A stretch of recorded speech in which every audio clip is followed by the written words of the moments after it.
Ya, itu tadi laporan dari Ririn Oktaviani dari Pasar Pramuka terkait dengan ketersediaan alat saturasi atau oximeter di Pasar Pramuka yang juga menjual oximeter tersebut. Kami kembali mencoba menghubungi Dr. Erlang Samudro untuk mengetahui bagaimana atau menggunakan oximeter tersebut dan langkah apa yang harus dilakukan kalau memang saturasi oksigen kita menurun. Dr. Erlang sudah bisa mendengar kami? Selamat siang. Oke, dokter, tadi pertanyaan saya, apa yang harus dilakukan kalau memang pasien menunjukkan saturasi oksigen yang menurun dengan oximeter tersebut, agar mungkin tidak sebaliknya panik, kemudian oksigennya malah semakin berkurang begitu, dokter? Apa yang harus dilakukan kemudian? Oke, kan kita mendeteksi oksigen kurang atau enggak, kita bisa lihat dari saturasi darah perifer, salah satunya dengan pulse oximetry yang sudah disampaikan. Nah, ketika pulse oximetry, terutama pulse oximetry ini sangat berguna ketika kita menderita COVID dan melakukan isolasi mandiri di rumah. Pemantauannya untuk melihat apakah saturasinya kita turun atau tidak. Begitu turun di bawah 95, sebaiknya menggunakan oksigen. Nah, penggunaan oksigen kan hanya ada di pelayanan kesehatan. Nah, jadi begitu saturasinya turun di bawah 95 sebagai cari pertolongan ke pelayanan kesehatan. Baik, tapi tadi menjawab pertanyaan Fandi di awal tadi, dokter, apakah memang oximeter ini efektif untuk mengukur saturasi oksigen atau malah nanti membuat pasien yang sedang isolasi mandiri ini panik ketika memang mengetahui saturasi oksigennya menurun begitu? Ya.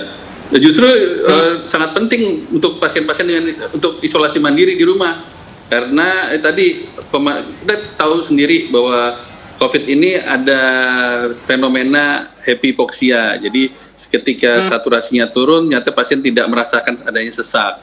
Nah, itu justru jadi berbahaya karena kalau didiamkan saja, lama-lama justru akan makin turun tanpa disadari. Sehingga penggunaan pulse oximetry ini sangat membantu untuk mendeteksi adanya tadi hypoksia di awal, sehingga bisa langsung diterapi dengan menggunakan oksigen. Nah, tadi dokter yang sudah Anda katakan juga bahwa pertolongan dengan oksigen hanya ada di fasilitas rumah sakit. Kita tidak memiliki di rumah tentunya.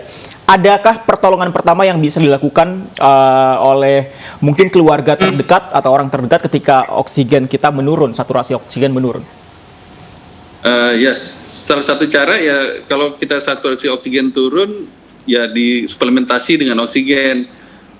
Oksigen nggak semua orang punya ya. Jadi kalau pada pasien-pasien yang memang sudah rawat di rumah biasanya punya.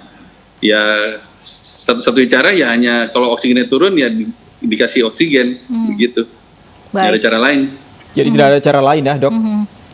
Baik, ini kan WHO sudah malah mewajibkan ada oximeter ini untuk dimiliki pada pasien isolasi mandiri. Apakah memang ini memang khususnya untuk penderita untuk menjaga-jaga hypoksia begitu terjadi?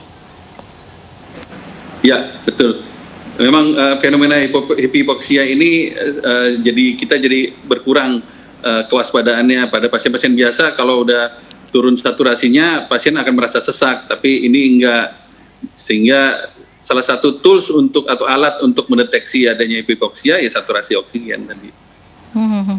Dan ini memang wajib untuk dipunyai ketika orang akan isolasi mandiri. Nah, mungkin tidak semua orang saat ini sudah memiliki oximeter ini. Apakah ada cara lain, cara sederhana yang bisa dilakukan? Mungkin ini pertanyaan masyarakat awam juga yang bisa dilakukan ketika kita belum memiliki oximeter ini. Wah, kalau untuk mendeteksi oksigen ya paling akurat adalah menggunakan oximetry. Kalau hanya gejala saja, kan semua orang banyak yang nggak punya pulse oximetry. Yang bisa kalau melakukan isolasi mandiri, minta tolong bantuan lapor ke pelayanan kesehatan, misalnya puskesmas yang memang dekat dengan rumahnya, sehingga petugas puskesmas bisa memantau, mengukur oximetry setiap harinya datang. Gitu. Baik, terima kasih informasinya Dr. Erlang Sumodro, Sekjen Perhimpunan Dokter Paru Indonesia sudah bergabung bersama kami di iNews Siang.